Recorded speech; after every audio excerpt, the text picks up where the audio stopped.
Hey guys, good morning, and let's take a look at the Region 15 football playoffs. Now we got 2 weeks left, so we got the final 2 weeks. I've got everything updated from last week, as well as taking a look at some of the um, other games that these teams have left to look at projected winners and losers and that sort of thing in each game.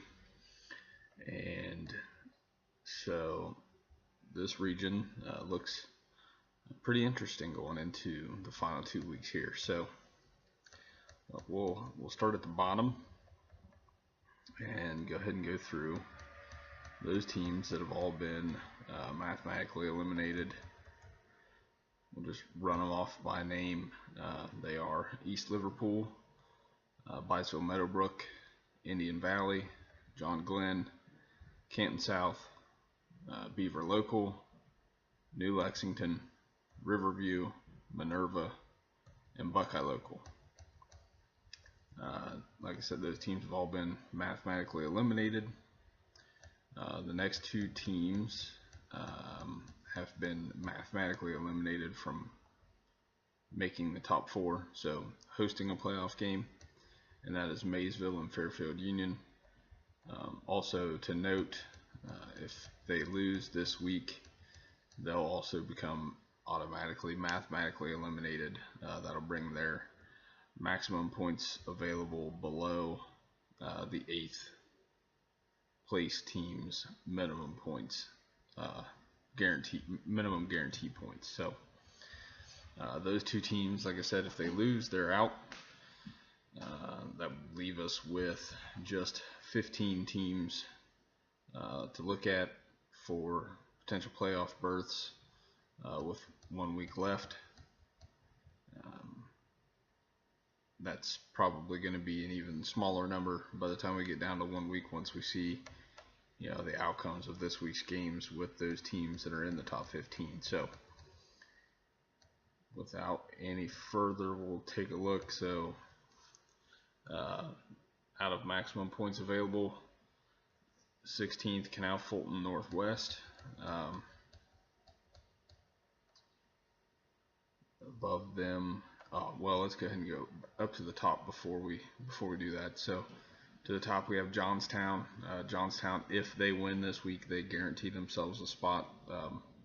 They will have mathematically clinched a top 8 spot before even playing Heath in week 10. So so that's the guaranteed teams. Now let's take a look at the non-guaranteed teams and note their games this week. So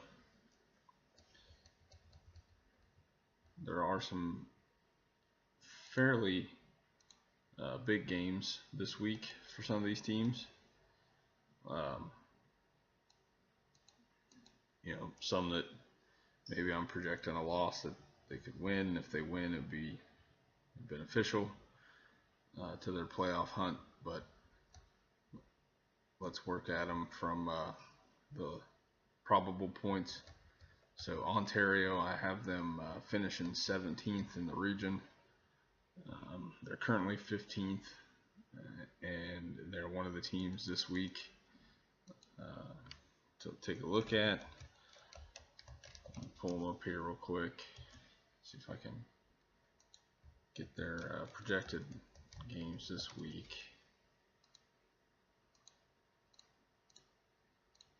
Alright, so they just played Shelby last week. And let's get to their probable this week. And Ontario finishes with Sandusky and Bellevue. Both teams were expecting them to lose to, which would knock them out of the playoffs. Obviously, the reason why we've got them down where we do. Lakewood above them, still with a mathematical chance, but they finish with a couple of tough games. Both games that they're expected to lose, one this week against Heath, and then next week against Granville. So Lakewood likely will finish the season at 4-6 and out of the playoffs. Alright, so above Lakewood, that's where Canal Fulton Northwest is. Take a look at them. So we're projecting them to finish with 9.75 points. They're currently 5-3. This week they play Ashtabula Lakeside, which we're projecting a win, which is going to keep them in the playoff hunt for sure. And then in week 10 they play St. Charles, and we're projecting a loss in that game.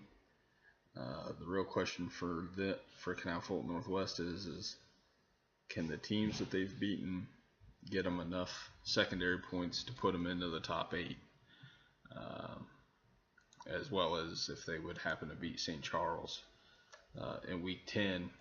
They could probably finish 7-3 and still not make the playoffs, as the maximum amount of points they can possibly get is 17.5, and we're projecting 8th place in the region at 16.98, which doesn't even take into account,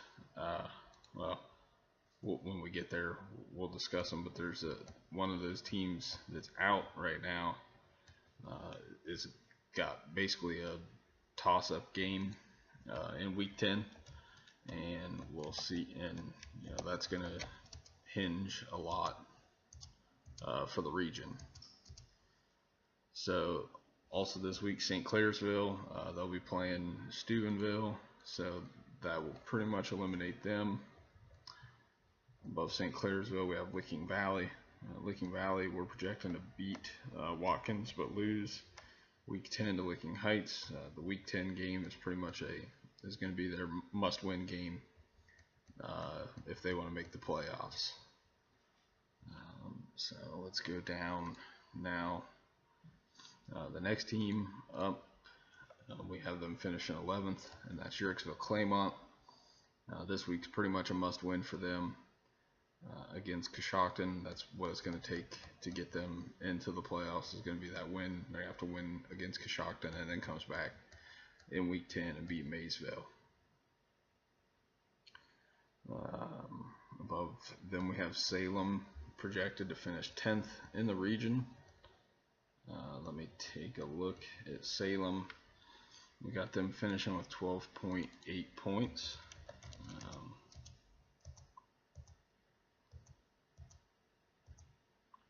There's Salem.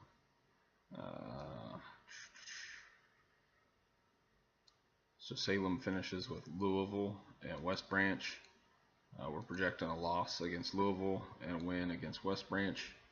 If they could pull off the win against Louisville, they also then become another team that's going to be right there around that 17-point range for the end of the season.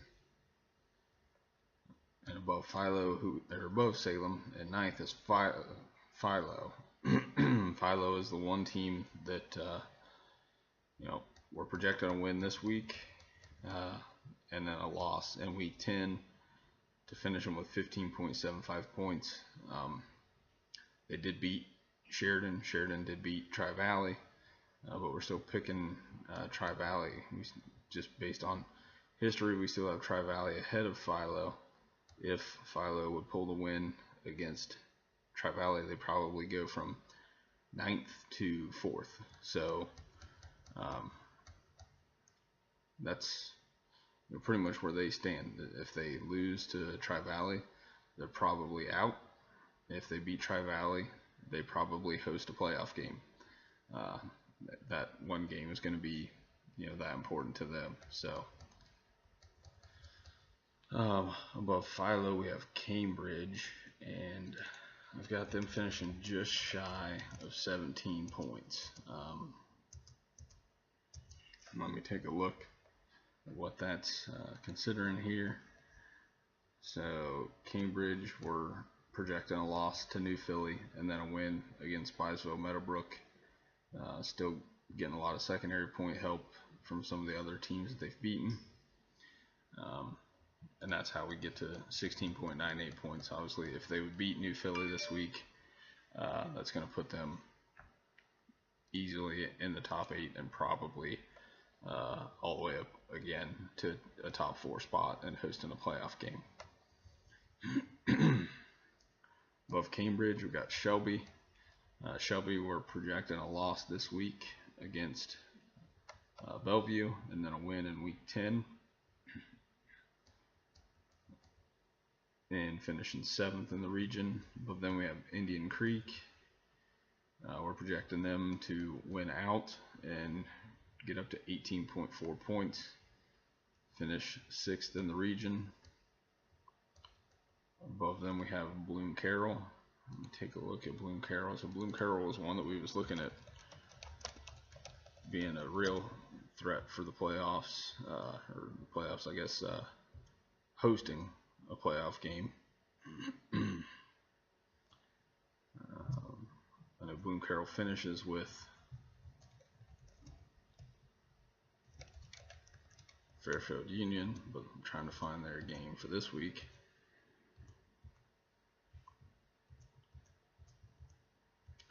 And we're struggling here. There they are. Okay, so Bloom Carroll plays Tays Valley this week, who we are projecting a win against, and then as well we come back and beat Fairfield Union in week 10 to get them with a final, like I said, of 18.5 points in 5th place in the region, which would actually set them up for a rematch with Amanda Clear Creek, who we are projecting to win both of the next 2 weeks. Except this time the game would be at Amanda versus their regular season matchup that was at Bloom Carroll. So Heath, we've already discussed, they play Lakewood this week, so we're projecting a win there. Going into week 10 with a showdown against number 1 in the region, Johnstown. Both teams should be 9-0.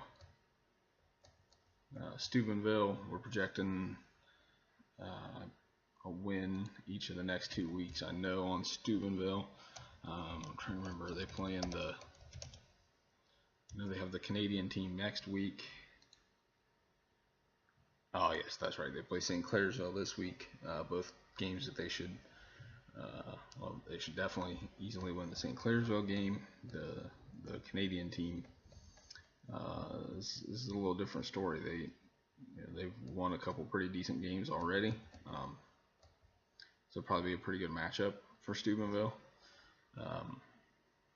And like I said, though, we're projecting them to win both games and probably finish as the number 2 seed in the region with 23.56 points. Johnstown, we mentioned, they win this week, they're in. We're still projecting them to win against Heath in week 10, finish the year with 28 points, and take that number 1 seed, so they'll be hosting in week 11. So that's it, guys. Take care. Any questions, any specific teams you want me to take a look at, let me know. Region 15 is pretty good. Hopefully next year I can get everything better compiled to be able to speak a little more intelligently about more than just one region. Probably spread my focus to all of Division 4 first, and then start to spread out amongst some of the other teams that are local to me here. So that's it, guys. Take care. We'll see you next week.